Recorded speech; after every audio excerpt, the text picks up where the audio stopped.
6 साल की उम्र पे मैंने सोचा था कि मोटा पैसा कमाना है। ऑल्सो ये टाइम था 1992 का, हर्षद मेहता का क्रेज था।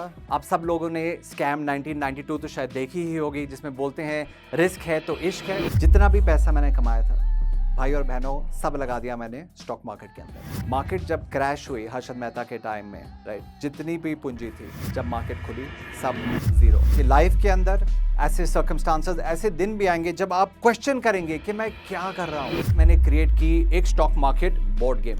इस साल अगर सब ठीक ठाक जाए तो हमारा टर्नओवर 100 करोड़ से भी ज्यादा होगा।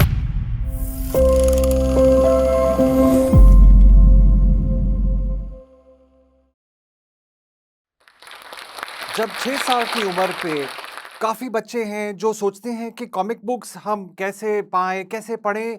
6 साल की उम्र पे मैंने सोचा था कि मोटा पैसा कमाना है। मुझे याद है उस दिन जब मैं अपने मम्मी-पापा के पास गया था और मैंने बोला कि मुझे कुछ बड़ा करना है। तो 6 साल की उम्र पे मैंने स्टार्ट की अपनी एक कॉमिक बुक लाइब्रेरी, जिसमें मैं कॉमिक्स अपना रेंट भी करता था, लेकिन कॉमिक्स की सेल भी करता था। तो छोटी-सी उम्र पे पूँजी कमाना मैंने सीखा। कुछ साल बाद का टाइम था, 16 साल की उम्र पे जब मैं स्कूल के अंदर था, तो उस टाइम क्रेज स्टार्ट हुआ डब्ल्यूडब्ल्यूएफ का। डब्ल्यूडब्ल्यूएफ तो आप सब याद करते ही होंगे। उस टाइम था हल्क होगन का, ब्रेट द हिटमैन हार्ट। तो उस टाइम मैंने 2 मैगज़ीन्स अपना मंगवाई जिसके अंदर डब्ल्यूडब्ल्यूएफ रेसलर्स के फ़ोटोज़ थे। उन फ़ोटोज़ को काट के मैंने डिसाइड किया कि ट्रम्प कार्ड्स, हाँ, भाई और बहनों, लेडीज़ एंड जेंटलमैन, पहला ट्रम्प कार्ड्स का डेक जब इंडिया में बना था, वो मैंने ही बनाया था। एंड मुझे याद है कि मैं एक प्रिंटिंग प्रेस पे गया और मैंने उनको बोला कि 5,000 डेक्स आप मेरे लिए छाप दो, क्योंकि मुझे यकीन था कि ये ज़रूर बिकेगा ही बिकेगा। जब बाकी लोग स्कूल के अंदर किताबें लेके जाते थे अपने बैग्स के अंदर, तो मैं अपने बैग के अंदर लेके जाता था ट्रम्प कार्ड्स। पहले दिन मुझे याद है जब मैं स्कूल के अंदर गया और मैंने बोला कि ये फॉर सेल है, आई थिंक ₹25 का एक डेक बेचता था। और मुझे याद है कि स्कूल की बस में ही अपने जो स्टूडेंट्स हैं उनके बीच में लड़ाई हो गई, क्योंकि सब चाहते थे कि वो पहला वो डेक अपना एक्चुअली पाएँ। तो डब्ल्यूडब्ल्यूएफ ट्रम्प कार्ड का क्रेज़ तो क्रेज़ी था ही, लेकिन इसका रिज़ल्ट ये रहा कि एक दिन हमारे स्कूल के प्रिंसिपल को खबर आ गई कि मैं किताब नहीं लेके आ रहा बैग के अंदर, लेकिन ट्रम्प कार्ड्स लेके आ रहा हूँ। तो उन्होंने मम्मी-पापा को बुलाया और मुझे याद है उनके ऑफ़िस में हम गए और उन्हें बताया कि क्या आपका लड़का जो है वो पढ़ने आता है कि धंधा करने आता है? एग्ज़ैक्ट वर्ड्स उनके यही रहे। और उन्होंने बोला कल से ये ट्रम्प कार्ड्स का जो बिज़नेस है ये बंद हो जाना चाहिए। एनीवे ऑफ़िस से बाहर निकले और मुझे याद है कि पापा ने बोला कि यार जो तू कर रहा है कर, लेकिन स्कूल के अंदर मत कर। एंड इस टाइम तक क्या हुआ कि ट्रम्प कार्ड का जो क्रेज़ था वो सदर बाज़ार, चांदनी चौक, दिल्ली की सब टॉय शॉप्स में भी पहुँच गया था। तो जब मैं स्कूल से वापस आता था, मेरे ड्राइववे के अंदर एक पूरी लाइन लगी रहती थी फ्रॉम टॉय शॉप ओनर्स, सदर बाज़ार के जो होलसेलर्स थे, और सब बोल रहे थे कि बॉस हमें आपके ट्रम्प कार्ड्स ही चाहिए। तो 16 साल की उम्र पे एक्चुअली बड़े नोट छापे। ऑल्सो ये टाइम था 1992 का, हर्षद मेहता का क्रेज था। आप सब लोगों ने स्कैम 1992 तो शायद देखी ही होगी, जिसमें बोलते हैं रिस्क है तो इश्क है। तो एनीवे हर्षद मेहता का टाइम था। जैसे आज सब लोग स्टॉक मार्केट के अंदर इन्वेस्ट कर रहे हैं, सिल्वर गोल्ड क्रिप्टो करेंसी में कर रहे हैं, उससे थोड़ा कम ही क्रेज था, लेकिन क्रेज काफ़ी था। और तब भी लोग चाहते थे कि हम मोटा पैसा स्टॉक मार्केट में कमाएं। तो स्टॉक मार्केट के बारे में जो एजुकेशन थी, जितना आज है उतनी तो थी नहीं, ना था इंस्टाग्राम, ना था YouTube. And as a result of which मैंने सोचा यार कि स्टॉक मार्केट की एजुकेशन किसी को देने के लिए उनको क्या क्रिएट कर सकते हैं उनके लिए। और हेंस मैंने क्रिएट की एक स्टॉक मार्केट बोर्ड गेम। एक बोर्ड गेम जिसके अंदर 6 उसमें शेयर्स होते थे, आईटीसी से लेकर रिलायंस से लेकर एमआरएफ। और by virtue of cards, by virtue of currency, आप स्टॉक मार्केट का मजा ले सकते थे without actually having any money in the stock market. Again toy shops में मेरी जान पहचान थी। दिल्ली से लेकर जयपुर, जयपुर से लेकर बैंगलोर, बैंगलोर से लेकर हैदराबाद, मैं खुद ही वो गेम्स लेके सब जगह गया। और जब भी मैं किसी टॉय शॉप एंटर करता था, 16-17 साल की उम्र थी, जो वहाँ का दुकानदार था, जो वहाँ का ओनर था, बोलता था, बेटे आपके मम्मी-पापा कहाँ हैं? और आई सेड आपको मम्मी-पापा से क्या करना? मतलब मेरी कंपनी है, मेरे प्रोडक्ट हैं, मैं ही बेचने आया हूँ। तो अच्छा रिस्पॉन्स रहा। इनफैक्ट घूमते-घामते लियो टॉयज़, जो उस टाइम इंडिया की नंबर 1 गेम कंपनी थी, उनने बोला कि गौरव क्या आप हमारे लिए गेम्स बनाओगे ऑन अ कॉन्ट्रैक्चुअल बेसिस और हम आपको पे करेंगे एक रॉयल्टी। ना कोई रिस्क, ना कोई परेशानी, सिर्फ आप हमारे लिए गेम डिज़ाइन करो और जितने भी गेम्स बिकेंगे, हम आपको उसके अंदर एक रॉयल्टी देंगे। तो ऐसे चलो ये भी ट्राई कर लेते हैं। एंड स्टॉक मार्केट गेम के पहले उन्होंने राइट्स खरीदे। स्टॉक मार्केट गेम मेरे से तो बिकी होंगी शायद 300 या 400। लियो टॉयज, आप बिलीव करेंगे, उनने बेची 55,000 गेम। स्टॉक मार्केट गेम ऐसी गेम बनी जो एमबीए स्कूल में दी जाती थी बच्चों को, स्टूडेंट्स को, जिसके बेसिस पे वो भी अपना देख सकें कि कैसे स्टॉक मार्केट चलती है, कैसे उसके मैकेनिक्स हैं और कैसे उसमें ट्रेडिंग हो सकती है। तो ये जितनी भी पूंजी कमाई गई थी 16 साल, 17 साल, 18 साल की उम्र पे, अब आप सोच रहे होंगे अगर आपके पास इतना पैसा था तो आप जीरो पे क्यों गए? तो जैसे मैंने आपको बताया, स्टॉक मार्केट का टाइम था, हर्षद मेहता का टाइम था, इश्क इश्क है तो रिस्क है हमारा मोटो था। जितना भी पैसा मैंने कमाया था, भाई और बहनों, सब लगा दिया मैंने स्टॉक मार्केट के अंदर, राइट? और आज जैसे फ्यूचर एंड ऑप्शन होते हैं, उस टाइम होती थी डेरिवेटिव की एक और टाइप का ट्रेडिंग, बदला ट्रेडिंग के नाम से होती थी। और मैंने सोचा यार स्टार्ट तो अच्छी हो ही गई है, अब इसको 100 गुना कर देंगे। और वो जितना भी पैसा था, मुझे याद है एसीसी का एक कॉन्ट्रैक्ट था जिसके अंदर मैंने बहुत ज्यादा बदला दे के कॉन्ट्रैक्ट लिया हुआ था। मार्केट जब क्रैश हुई हर्षद मेहता के टाइम में, राइट, जितनी भी पूंजी थी, जब मार्केट खुली सब zero, in fact not even zero but minus में चले गए थे। किसी तरह सब कुछ बेच बूझ के पैसे सब निकाल के जान बचाई।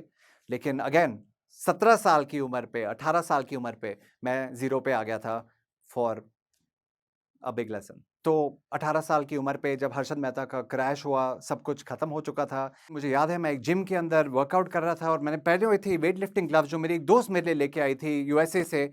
और सोच रहा था कि आगे अब क्या करूं, पैसे तो कुछ थे नहीं, पूंजी सब खत्म हो चुकी थी, फैमिली के पास तो कुछ नहीं था।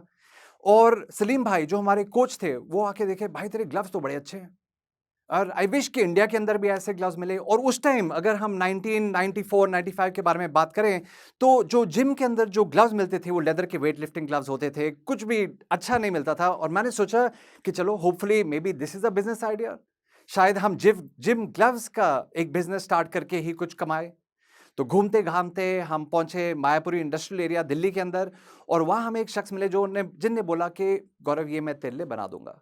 तो पहला हमने ऑर्डर दिया 100-200 जिम ग्लव्स का। पैसे तो कुछ थे नहीं, 10,000 रुपए मैंने एक एटीएम मशीन से निकाले, वो भी मेरे क्रेडिट कार्ड से। हमारे स्कूल ने हमें एक क्रेडिट कार्ड दिया था, पापा के पास तो कुछ बचा नहीं था, फैमिली की पूंजी सब खत्म हो चुकी थी।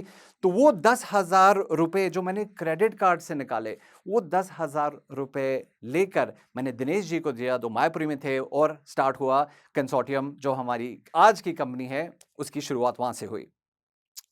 अगेन पता था कि जब प्रोडक्ट अच्छा है, अपनी इंटेंशन अच्छी है, तो सोचा था कि चलो जाके जिम्स में बेचेंगे, स्पोर्ट्स शॉप्स में बेचेंगे।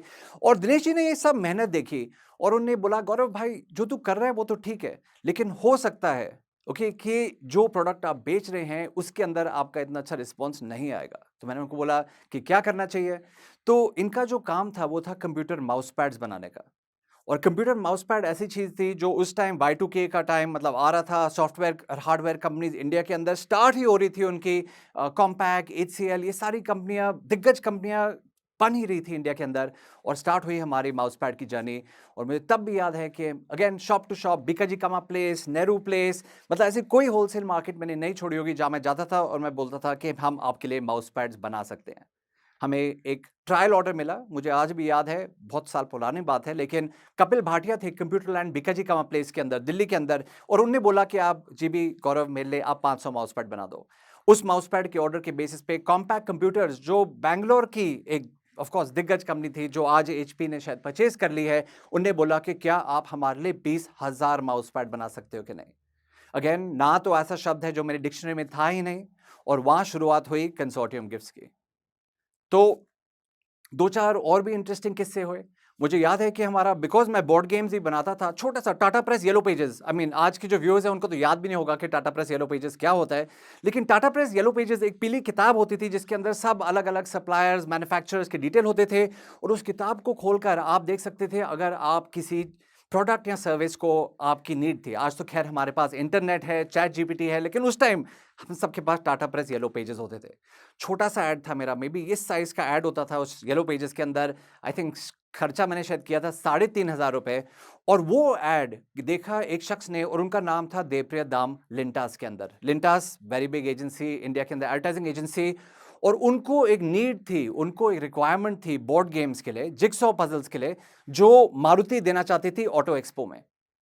तो उनने मुझे फ़ोन किया, मैं जाके उनसे मिला और सीपी के अंदर ही कनॉट प्लेस के अंदर लिंटास के ऑफिस से हम पैदल चल के गए। मुझे आज भी याद है मारुति के ऑफिस में जहाँ मिस्टर मधुसूदन थे और उनने मुझे देखा और उनने मिस्टर दाम को बोला, भाई बच्चे को क्यों ले आया तू साथ में? मुझे तो मैन्युफैक्चरर चाहिए था जो मेरे लिए ये जिगसॉ पजल बना सकता है। And I said sir I am that person, मैं ही वो हूँ। और मुझे याद है कि उन्होंने 30,000 पीस का हमें ऑर्डर दिया। उन्होंने बोला भाई संभाल लेगा ना? आई सेड बिल्कुल कर लूँगा। नीचे आया, पापा को फ़ोन लगाया। आई सेड ऑर्डर तो बहुत बड़ा उठा लिया है, लेकिन पता नहीं कैसे करूँगा। लेकिन मैं हमेशा बोलता हूँ someone up there really loves me, मतलब ऊपर वाले का हाथ हमारे ऊपर ही है। बिकॉज़ उसके बाद वो ऑर्डर अच्छा एग्ज़ीक्यूट हुआ और मारुति के साथ हमारे जो रिलेशनशिप है, हमारी जो काम है वो बढ़ते गई, बढ़ते गई। बहुत दिक्कत हुई उस टाइम।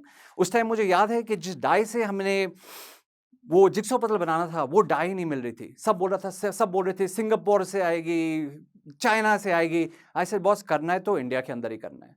तो हाथ-पाँव मारे, किसी तरीके से हमने वो ऑर्डर फुलफिल किया और मारुति ने फिर हमें बोला कि इसके बाद अब आप और क्या कर सकते हैं? और मैंने बोला कि बॉस जो आपको चाहिए वो हम करेंगे। आप में से कुछ लोगों को याद होगा कि जब दिल्ली की गर्मी पड़ती थी इन द ईयर 2000, 2001, 2002, तो एक प्रोडक्ट होता था गाड़ी का सनशेड, जो आप 2 सक्शन कप साइड में होते थे, एक रोलर होता था और आप गाड़ी को ठंडी रखने के लिए, दिल्ली की गर्मी के अंदर थोड़ा थोड़ा टेम्परेचर डाउन रखने के लिए आप वो लगाते थे। तो मारुति ने बोला, क्या आप वो हमारे लिए बना पाओगे? और मैंने बोला, बिल्कुल बना पाएंगे। और उन्होंने बोला, कितने बना सकते हो? ऐसे जितने आपको चाहिए। तो इन अ वे वहीं हमने फर्स्ट स्टार्ट की, अपना छोटी सी एक फैक्ट्री लगा के। 8 लोग उस फैक्ट्री के अंदर थे। आज भी वो लेडीज जो हमारे लिए उस टाइम काम कर रहे थे, आज भी हमारे साथ हैं। उसके बाद क्या was it a fairy tale? मतलब आप सोच रहे होंगे कि यार अब तो गाड़ी चल पड़ी, मतलब तो मारुति के ऑर्डर हो गए, अब तो कॉम्पैक्ट का काम भी मिल रहा है, अब तो मतलब सब कुछ अच्छा ही रहा होगा। उद्योगपति, एंटरप्रेन्योर जो है, उनकी जो लाइफ है, वो लाइफ रोलर कोस्टर की तरह होती है। कुछ-कुछ दिन तो ऐसे थे कि मतलब खुद हमारे ऊपर, अपने ऊपर शक होता था कि यार क्या मैंने ये जो एंटरप्रेन्योर की लाइफ पकड़ी है, क्या ये ठीक था कि शायद मैं नौकरी ही कर लेता? सैलरी के पैसे तो थे ही नहीं। रेंट अगर जितना भी देना था, वो भी उसके पैसे भी नहीं थे। मेरे जो अकाउंटेंट थे, वो भी पार्ट टाइम एडवाइस देते थे। उन्होंने बोला था कि आपको 6 लाख रुपए की ज़रूरत है, नहीं तो कंपनी बंद हो जाएगी। अब 6 लाख रुपए मेरे पास थे नहीं, पापा की सिचुएशन अभी भी ठीक नहीं थी। तो मुझे याद है कि मैं कैनरा बैंक सरते विहार में गया और मैंने उनको बोला कि मुझे एक लोन चाहिए। और उन्होंने बोला, आपके पास कोलैटरल क्या है? क्योंकि अगर कोलैटरल नहीं है तो हम आपको लोन कैसे दे सकते हैं? और मैंने बोला 6 लाख रुपए की ज़रूरत है, लेकिन कोलैटरल तो कुछ नहीं है मेरे पास। और मुझे पता है कि आप में से बहुत लोग होंगे जिनको ये ही आज दुविधा आती होगी, यही दिक्कत आती होगी कि आप बैंक में जाते हैं पैसा माँगने के लिए, लेकिन बैंक सिर्फ़ उनको पैसा देना चाहता है जिसके पास गाड़ी है, जिसके पास प्रॉपर्टी है, जिसके पास सिक्योरिटी है। लेकिन अगेन हमारे पास तो कुछ भी नहीं था। तो उन्होंने बोला, क्या आपके पास एलआईसी की पॉलिसी भी नहीं है? तो फिर मुझे याद आया कि हाँ, जब मैं छोटा था तो मम्मी-पापा ने एक पॉलिसी ली थी, वो भी 1 और 1.5 लाख की, आई थिंक 2-2 पॉलिसीज़ ली थी जब जब सब कुछ ठीक-ठाक चल रहा था, इसलिए पॉलिसी है। तो उन्होंने बताया कि उसी पॉलिसी के अगेंस्ट हम आपको 4.5 लाख रुपए का लोन दे सकते हैं और वो था हमारा कैपिटल जिसके साथ हमने गाड़ी थोड़ी और आगे बढ़ाई। अगेन लाइक आई सेड दिक्कतें बहुत थी। काफ़ी हमारे ऐसे सप्लायर्स थे जो कमिट करते थे कि बॉस आप हमें एडवांस का पैसा दो, सारा माल आपके पास पहुंच जाएगा। कॉर्पोरेट गिफ्टिंग का मेरा काम था, गिफ्ट आइटम्स हम बनाते थे। और मुझे याद है कि एक इवेंट था कैलटेक्स का जो मंडे था और संडे रात तक मका हमको माल का अता पता भी नहीं था, क्योंकि जो बंदा जिस सप्लायर को हमने काम दिया था वो बंदा फ्रॉड निकला। तो ऐसी बहुत ठोकरें आई। ऐसा टाइम लाइक आई सेड आया कि एक बारी मेरे जो कज़न ब्रदर हैं, वो भी मेरे नानी जी के पास जाते हैं और बोलते हैं कि क्यों ये टाइम खराब कर रहा है? इससे बेटर तो नौकरी ही कर लेता। अगेन मूविंग फॉरवर्ड आज हम कहाँ हैं? आज देखा जाए तो हमारी जो कंपनी है उनके 5 ऑफिसेज़ हैं। आज हमारी जो कंपनी है उसमें 85 प्लस स्टाफ मेंबर्स हैं। आज हमारी जो कंपनी है, आज जब हम गुड़गाँव के अंदर ये शूट कर रहे हैं, आप गुड़गाँव के अंदर किसी बिल्डिंग के अंदर चले जाओ, उस बिल्डिंग के अंदर एक ना एक कस्टमर तो हमारा होगा ही होगा।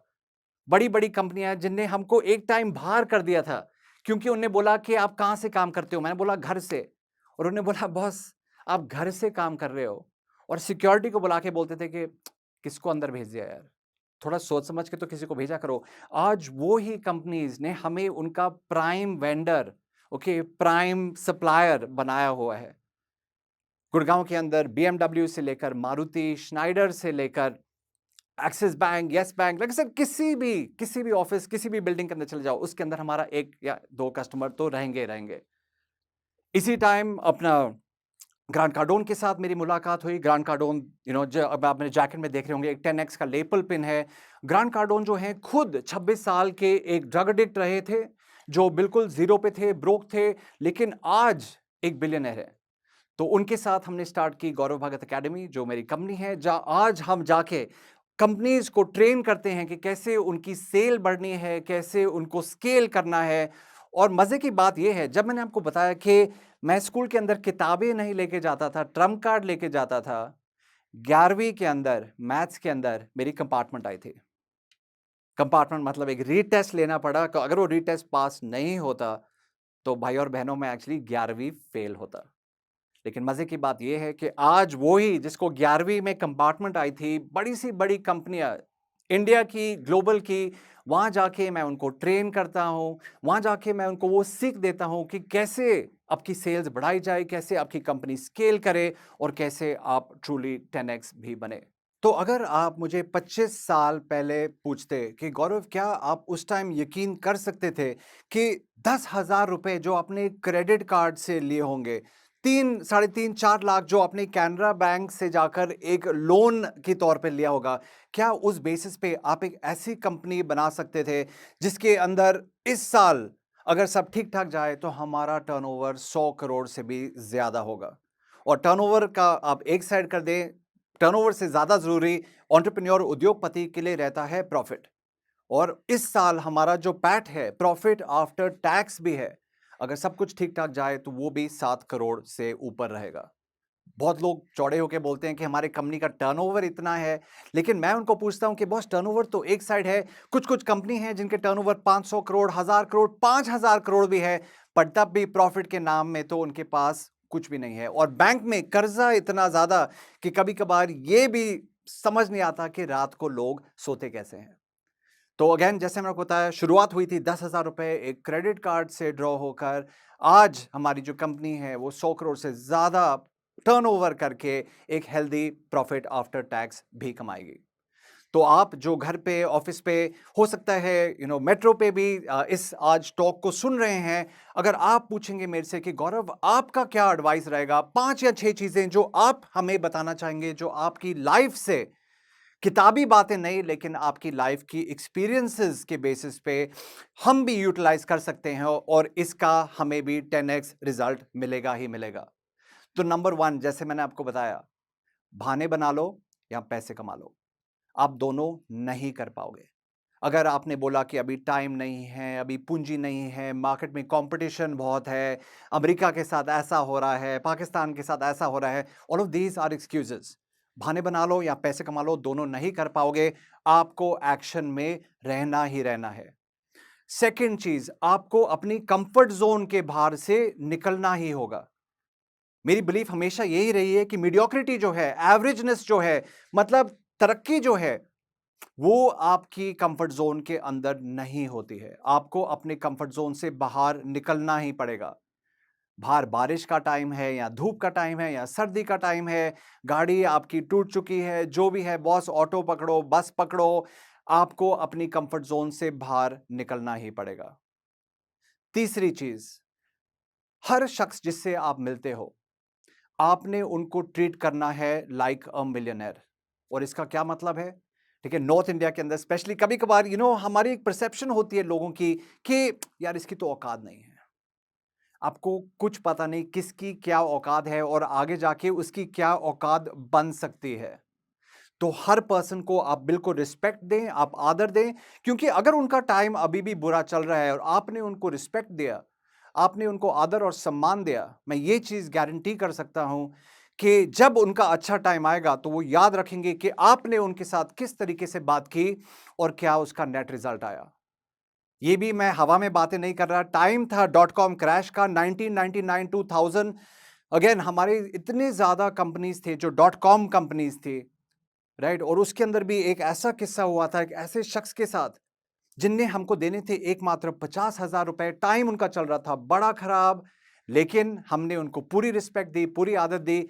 आज मैं उनका नाम नहीं लूँगा, लेकिन वो एक इंडिया के बिलियनेयर हैं और आज भी उनका फ़ोन मेरे पास कभी-कभार आता है, मेरा फ़ोन उनके पास आता है और वो हमेशा फ़ोन उठाते हैं और उनने ये ही बोला कि बॉस जब मेरा टाइम बुरा था, आपने मुझे सम्मान दिया, आपने मुझे आदर दिया और वो चीज़ मैं कभी नहीं भूलूँगा। चौथी चीज़ के बारे में बात करते हैं। ओके, 10x माइंडसेट जो है ये एक गेम चेंजर रहा बिकॉज़ कभी-कभार हम क्या सोचते हैं हम आज पॉइंट ए में हैं, हमें जाना है पॉइंट बी में और पॉइंट ए से पॉइंट बी जाने के लिए व्हाटएवर इट कुड बी मतलब हो सकता है आपकी सैलरी हो, आपकी कंपनी का टर्नओवर हो, नंबर ऑफ क्लाइंट्स हो। हमें लगता है कि बॉस इतने ही काम में, इतने ही एक्शन में, इतने ही स्टेप्स में हमारा काम हो जाएगा। लेकिन सच्चाई ये है कि आप जितना भी आपने अभी सोचा था, सच्चाई ये है कि आपको उससे 10 गुना ज़्यादा करना पड़ेगा। तो अगर आपने सोचा कि 4 क्लाइंट से आपका जो गोल है वो हिट हो जाएगा, 4 नहीं आपको 40 करने पड़ेंगे।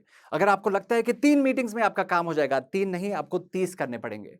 और वो भी आप ओवर के एमएस धोनी की तरह आके आखिर ओवर में चौके-छक्के नहीं मार सकते। आपको ये जो एक्शन है, जो 10x माइंडसेट है, ये आपको कंसिस्टेंट रखना रहेगा। ये आपको कंसिस्टेंट रखना पड़ेगा। जैसे राहुल द्रविड़ की बैटिंग होती थी। कंसिस्टेंटली वो अपने रन बनाते जाते थे और एंड में एक बड़ा स्कोर बनता था। अनदर वन, टीम वर्क जो है, उसी के बेसिस पे आपकी जो ड्रीम है, वो वर्क करेगी, वो अपना सच हो पाएगी। Because it's truly the team work that makes the dream work. और आखिर पीस ऑफ एडवाइस मैं आपको वो देना चाहूँगा जो मुझे स्कूल में मिली जब मैं 12 साल की उम्र पे स्कूल पे जॉइन किया था। वहाँ का मोटो था नेवर गिव इन। बस आपको हार नहीं माननी है।